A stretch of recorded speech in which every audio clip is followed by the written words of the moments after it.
Hey guys, it's Luke Yon, and today I am going to be discussing the books that I read in March. I almost just said February. So in the month of March, I read 16 books. That sounds a lot more impressive than it is because I read a couple of novellas, I read a few graphic novels. I'm gonna be honest, the second half of March was hindered by just some things happening in my personal life, some like upsetting things, so like a confluence of different things. So that's why like there's a cutoff. Like in the beginning of the month I was reading like darker fantasy books and like more intense books, and then I like started reading like cutesy romance books and novellas and just things that were easy to read in graphic novels. So that's why there was a cutoff, if you notice one. But I'm glad to say that I'm doing better now, still not 100%, but I'll get there. But yeah, I read 16 things in March, so let's just get into it. So the first couple of books that I read in the month of March were the books in the Raven cycle by Maggie Stiefvater. So I read The Raven Boys, The Dream Thieves, Blue Lily, Lily Blue, The Raven King, and also a short story that comes at the end of this series called Opal. So I have been meaning to get to the series for so long. It's been on my shelf for years. I think I got The Raven Boys either in 2017 or in the beginning of 2018, and then I think I started reading it and I was like, I'm gonna love this series, so I bought the rest of the books. And if you've seen this shelf, you'll know that that shelf, the top one right there, used to have like this series in the middle. So yeah, that's why the shelf looks a little bit different, but I finally got around to the series. I'm really glad that I did, but I'm going to talk about each of these books individually. So we're going to start at the very beginning with The Raven Boys. This is the first book in the series. This series, or at least this first book, follows a girl named Blue Sargent who lives with her mom and, like, other women who are all psychics, and Blue is not a psychic herself, but she's kind of like an amplifier for their abilities. So their magic and their, like, clairvoyancy, it works better when Blue is around, and basically one day she finds out that the boy that she's going to fall in love with and kiss is going to die, and she ends up becoming embroiled with these four boys who deem themselves the Raven Boys. We have Gansey, Ronan, Adam, and Noah, and they all go to this elite academy in this small town called Henrietta, Virginia. It's in Virginia, I'm pretty sure. And they are all trying to find the remains of this long-lost Welsh king because they think that it'll grant, like, a wish. And so they all kind of group together to do that quest. I liked this first book. It's probably my least favorite one in the series. Either this one or the second book in the series are my least favorite. But my main complaint with this book is that I just wasn't a fan of the setting. I am not really a fan of, like, fantasy books set in modern day. I don't know why, it just kind of messes with my head when they're trying to find this, like, long-lost Welsh king and using all these fantasy terms and there's this magic. And then they're like, do you want to get a burger later? I'm like, what is happening? So, that's weird. And it's not even, like, an urban fantasy. Like, City of Bones, that stuff, like, I can kind of deal with because it's, like, in a city, so it's kind of, like, different. I don't know why, but when you're in this small town and there's fantasy stuff going on, I just, like, get confused for some reason. Not confused, but I'm like, this is weird. So that was my main complaint with this book. It did like mellow out in the end and I kind of got used to it, so I was like, this is fine. I know a lot of people are like obsessed with Maggie Stiefvater's writing. I don't really understand why. It seems kind of pretentious to me, and kind of just like, ooh, look at this description, look at these characters. Like, there were often times when a character would say something, there'd be like a line of dialogue, and it's just very obvious that Maggie Stiefvater was like, look how clever I am, I'm developing this character, they have so much personality, look at what they just said. And it's like, a little much, like, calm down, Maggie. So, that was my main complaint. Those were my two main complaints with the book. I thought that the plot was very, very slow. I knew that this was a character-driven book, but I was like, the characters are not interesting enough for, like, how long this book is. Like, this book is 400 pages. It could easily have been, like, 300. I think 100 pages just could have been cut out by, like, random character moments and just scenes that literally went nowhere. So, I know that this is a well-beloved book. I just wasn't the biggest fan of it, and I was like, I don't know why I bought all the books in the series at once, because I don't know if I'm going to want to continue on. But I forced myself to, because I knew, like, if I didn't, I would probably never get around to those books, so even though I didn't love this book, I did end up liking it towards the end, because we got into some more plot stuff, so, like, the last 100 pages of this book, I was like, okay, this is more interesting, and I started to like the characters a little bit more, So I was like, okay, this is good. Like, let's see what happens. So I finished this one, gave it 3.5 stars, and I moved on to the second book. So the second book is The Dream Thieves, and this book was very rocky for me because in the first, like, 100 pages, I really just liked it. I was like, I don't think this book is even going to get 3 stars. I was just having a really hard time. I did not like Ronan. I thought he was friggin' annoying. And I just didn't care that this book was, like, following him more closely, and I didn't care about the other characters. Again, the writing and the setting was bothering me for some reason. But then it started to, like, get a little bit better. The next 100 pages were a little better. Then we started getting into, like, some more stuff that had to deal with, like, the magic and some of the dream stuff, and there was also a setting change. We went to Washington, D.C. in this book, which I really enjoyed because I just, like, I live in a small town. I'm very close to New York City, but, like, it's still a small town, and I just don't really like reading about small towns that often because it, like, is very claustrophobic for me. I don't know why, but going to DC was kind of helpful for me in this book because I was like, okay, the world is bigger. Like, I like how we're kind of expanding things. I know a lot of people don't like that, but I personally do. So I liked the city setting in this book for a little while. And I did eventually start liking a little bit more of the characters in this installment, and I liked the character development. I liked the introduction. I liked the introduction of the Gray Man, which is like a new character that is like in the rest of the series. And I think that the plot developments in this book were interesting by the end, and there were some interesting twists, like there were in the first book. Like, there were some really cool twists in this book, and I really, really liked the ending of this one, and I was like, okay, Maggie Stiefvater, you might, like, be on a good track with me, so, like, let me just read the third book and see if this is better. So then I moved on to Blue Lily, Lily Blue, and this is where I actually started to, like, genuinely like this series. I really liked the plot developments in this book. I really liked the character development, and just, I felt like the writing had mellowed out a little bit. It wasn't as pretentious, and the setting was a lot more interesting. We had, like, a lot more nature-y, foresty kind of stuff. There was a lot more magic in this book. There was kind of a central mystery, which I really enjoyed. There were riddles and stuff, and I just really, really liked it. There were, like, some really cool things that were happening. There was a new character that was introduced, and I just really liked it overall. I thought that it was, like, a pretty solid continuation. I thought it was a good installment in the series, and it just really, like, propelled me to, like, I wanted to keep reading. I was compelled to continue on with the story, and by the end of this book, this probably has the best cliffhanger ending. By the end, I was like, okay, the Raven King could friggin' slap, so I'm really interested now, and, like, this was definitely the, like, turning point in the series. I think this is, like, the fulcrum of the story, so it really pushed me over the edge, and, like, I actually started to enjoy this story. So yeah, I really liked the continuation in this book. I like how each book kind of follows a different character more closely. Like, we have Blue is, like, kind of the central focus of the first book, Ronan in the second one.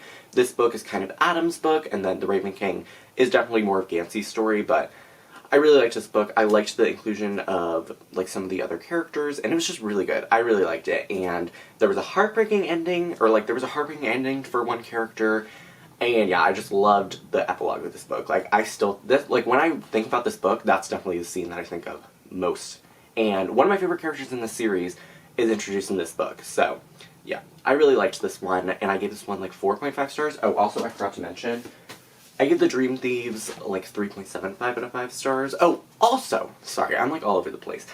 I forgot to mention, in the Dream Thieves, there were 2 things that really bothered me that were, like, very offensive, and there was this scene where, I think it's, like, I don't remember, but it's, like, early on in the book, I think it's, like, it's chapter 14, I think. Yes, it's chapter 14, if I'm not mistaken.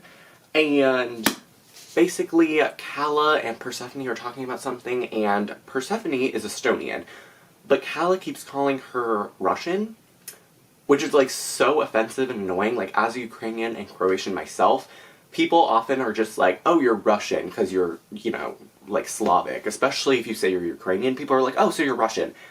No, not all Slavic people are Russian.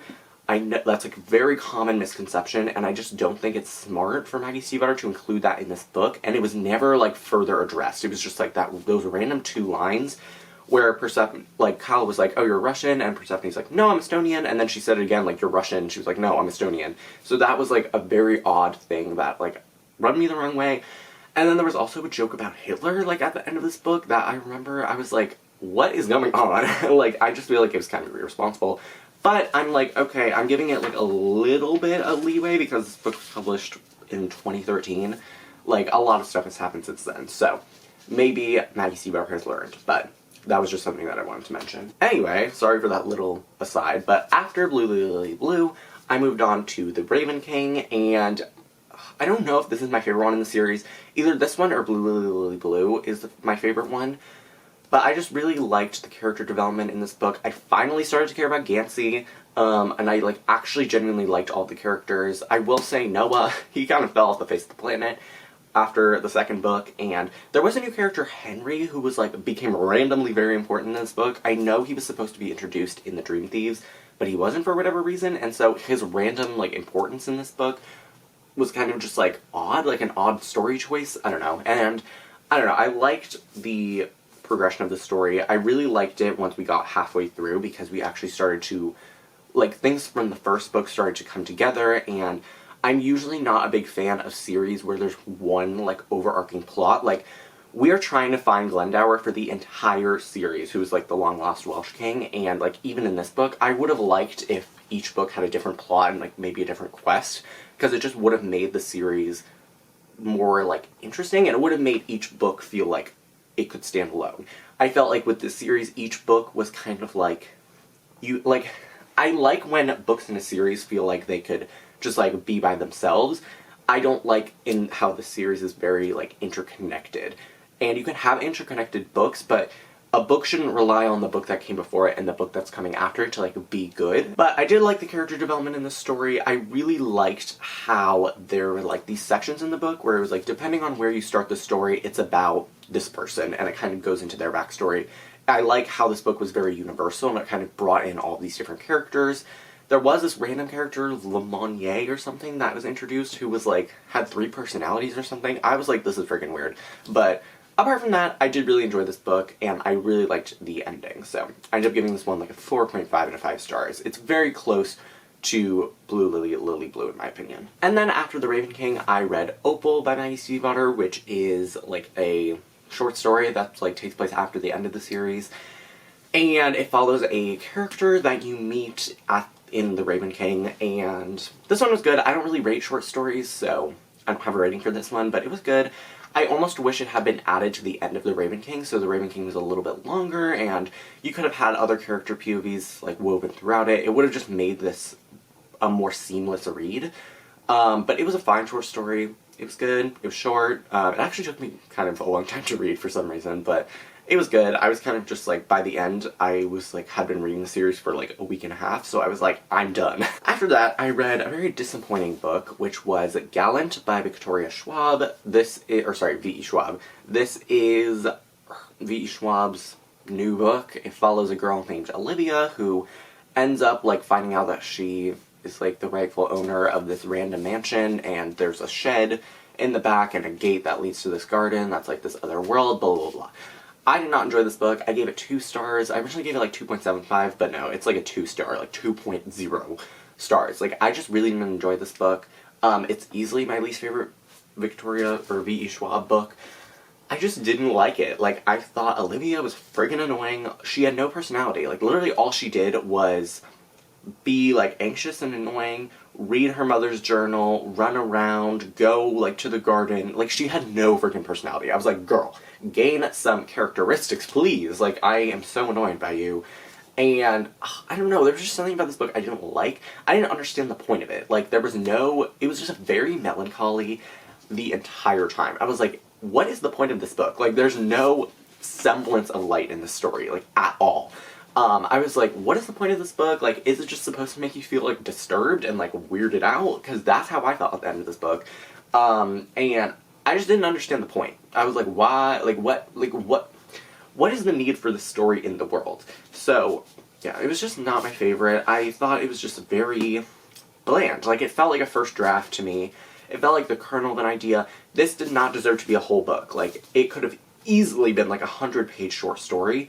And I thought it was going to be more like The Secret Garden, like this cool garden with, like, these vibes and stuff, which is, like, a horrible explanation, but I thought it would be, like, a fun fantasy where you have this garden and it's, like, all pretty and stuff, but no, it was, like, this creepy garden with, like, this weird man I was not a fan, and I usually like portals and alternate dimensions, but this book was bad. It, like, honestly was bad. Like, I really disliked it. Also, there are, like, illustrations in this book, but there are literally just 8 illustrations that are repeated for the entire book, and there are journal entries, like, at the end of each chapter, like this. Like, there are journal entries from Olivia's mother's journal. That was, like, a weird sentence. But then they literally just get repeated. Like, do you see this thing in the middle of the book, this, like, black line? All of those illustrations just get repeated, and the journal entries are repeated as well. It's like, this book is, I don't even know, 340 pages, but if you take out all of the illustrations that are repeated, and all the journal entries that are, like, you read 3 or 4 times, this book is, like, probably only 200 pages. And even then, it felt long, and it was difficult to get through. So, yeah, I really did not like this book. I just couldn't really deal with it. It was very, like, just dark for no reason. Like, I didn't understand the darkness and the point of, like, the melancholy setting and just, like, vibe of this book, and I felt, like, claustrophobic while reading this book. Maybe that was the point, but it's just not my vibe, not my journey, not my truth. So, yeah, I gave this book 2 stars, did not enjoy it. So this is where we have a bit of a cutoff. The next book that I read was The Wedding Date by Jasmine Guillory. This is a romance book that follows 2 main characters, Alexa and Drew, and they basically meet in the elevator when Drew is going to his ex-girlfriend's wedding, and he doesn't have a date, and he begs Alexa to be his date, and she agrees, and, you know, it's a romance. Things kind of go from there, they end up getting together. I really enjoyed this book. I did not like the first book that I read by Jasmine Guillory, which was The Proposal, which I read in February, but this book I really liked. I gave it 3.5 out of 5 stars, and I just thought it was a very cute romance. It was different than what I was expecting. I was expecting this book to be like them going to different weddings and them being each other's dates. I thought that would have been really cute, where they're like, they keep going to these different weddings, and they just meet each other, and then they start to fall in love. But what happened was they go to this wedding, and then they kind of just, like, fall in love pretty instantly, like, by 80 pages in. And I've noticed this because I read another Jasmine Guillory book. The characters get together very early on, and then the rest of the book is kind of relationship drama, which is not my favorite structure for a romance book. It's definitely different, and I like that it's kind of different, but for me, it's just not my favorite structure, like, to a story. So, the first 80 pages of this book, I really, really enjoyed. Then, until, like, the last 100 pages, I was kind of like, okay, what's the point? But then the last 100 pages were pretty juicy, actually. There were some twists and turns that I wasn't expecting, and there was some drama that I really liked. So, overall, this was a pretty good book. The middle was a little bit rocky for me, but I did enjoy it. I liked the characters. The writing didn't bother me in this book as much as it did in The Proposal, and I enjoyed this book overall. I thought it was a solid romance. I definitely recommend it. And it's easy to read when you just need, like, a palate cleanser. So, really enjoyed this one. 3.5. Enjoyed it a lot. The next 4 books that I read were the books in the Heartstopper series by Alice Oseman. This follows 2 main characters, Nick and... oh my god, why am I forgetting his name? Charlie! Nick and Charlie, and they are... wait, which one is actually the main character? Okay, yeah, that's right. So Charlie is the main character, and he is... like, I don't know how to explain it. They basically, like, Charlie is, like, this sweet cinnamon roll kid, and Nick is, like, this big buff rugby player, and they're, like, in high school, and they basically end up in, like, the same class or something, and then it's, like, a romance series. They kind of fall in love and stuff like that, and there's, like, relationship drama and teen drama. This was when I was, like, kind of going through some stuff in my life, and I kind of just wanted something, like, fast. And I was watching Witty Novels video where she, like, read this book, and I was like, you know what, let me just try it out. So I read it, and I really enjoyed it. It was quick to read. I'm kind of just going to talk about the series as a whole, because, like, talking about each individual book, I read them so, like, close together that they kind of all just blur together. But, I liked Nick and Charlie. I thought they were, like, I thought they were interesting characters, and I liked how it explored them apart and then together. Like, it wasn't just about their romance, it was about them as people. And I really enjoyed that. I liked, like, I can't speak to the LGBTQ representation myself, but from what I've heard, it's, like, respectful, so that's really great. I liked their relationship. I thought it was cute. They had some cool friends, and it was really fun. Like, I think I gave all these books, like, 3 to 3.75 out of 5 stars. they were fast and easy, but they weren't, like, exceptional. Like, they were nothing that I was like, oh my god, this is the best book of all time, or this is the best series of all time. They were kind of just what I needed. They were like, I could turn my brain off and just read them, and they were quick and easy and fun. They do kind of delve into some deeper topics as you get later into the series.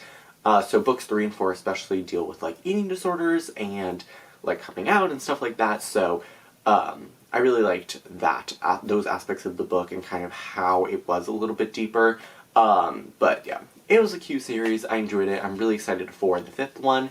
And if you just need a series that you can kind of, again, turn your brain off while reading and just enjoy for the fun of it, I would definitely recommend this series. Also, there's going to be a TV show, so I will definitely be watching that. Oh, actually, before I move on, there was something that I noticed about the series, and it was like, I just couldn't buy some of the dialogue. Like, this is definitely written by, like, an adult woman trying to, like, go back into her high school memories and write about high schoolers, and I was just like, as someone who's literally in high school right now, I was like, no one talks like this.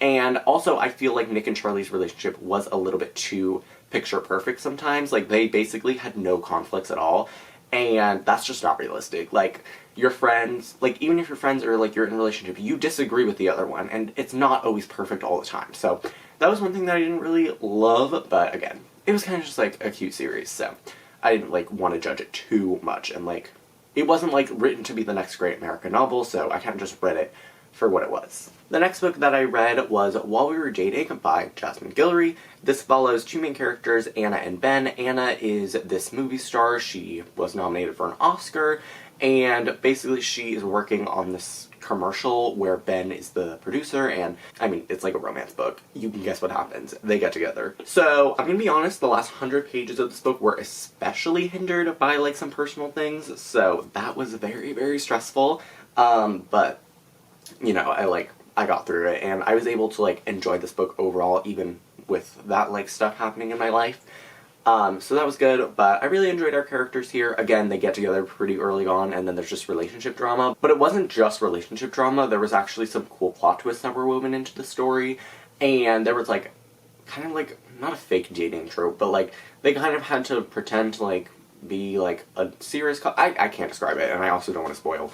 But it was interesting, like, how Jasmine Guillory kept the relationship interesting, and, like, kept the book interesting. Like, I wasn't as bored in the middle of this book as I was with her two past books. I felt like this one always, like, had stuff happening that kept me engaged, so this is definitely my favorite of her books, and I liked the Hollywood Oscar stuff. I don't know why that, like, interests me, but I really liked those aspects of the story, and it was just pretty good overall, and I gave it, like, 3.5, 3.75 out of 5 stars, and it's a great palate cleanser, and even when I was dealing with that stuff in the last 100 pages, I was still able to really enjoy the story, so definitely would recommend this book, and I'm super excited to read some of the other Jasmine Guillory books that I have yet to get to. Then I read, like, a short little book. I was touring a school, and I went to their campus bookstore, and I saw My Little Golden Book. I don't know, it was a book about Betty White. I'm gonna put the cover here.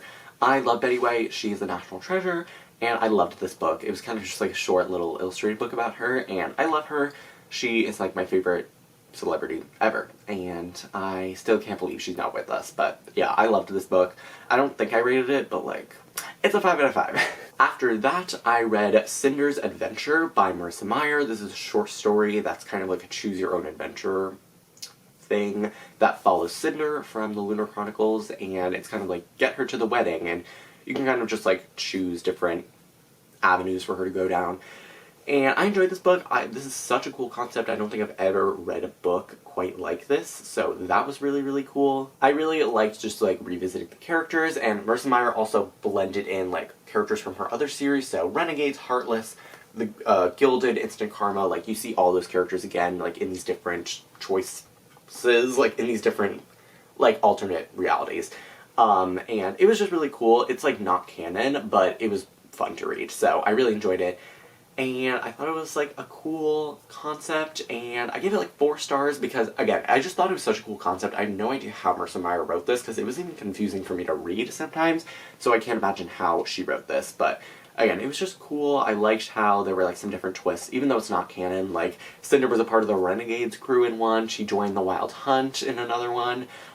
There was like all this cool stuff, and there was even like a connection between this and Gilded, where like I think in Gilded there's a mention of a Jabberwock, and in this story the Jabberwock is at like the Earl King's castle, so that was really cool and I really enjoyed that. But yeah, 4 stars. It was pretty good. I would definitely recommend it. And then I reread 2 books in preparation for the final book in the series. I reread Furyborn and Kingsbane by Claire Legrand. These are the first 2 books in the Imperium trilogy, and I wanted to reread them because I have been wanting to get to the 3rd book, Lightbringer, for a while, and that was actually my first book in April, so you'll have to wait to hear my in-depth thoughts on that one. But I'm actually going to talk about these books individually, so I'm going to start with Furyborn.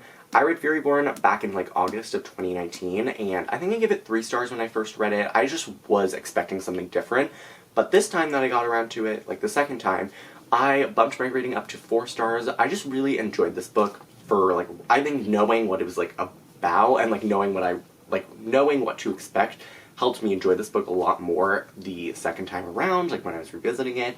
And I grew a greater appreciation for the world and the characters, and I liked the plot a lot more. I thought it was more engaging.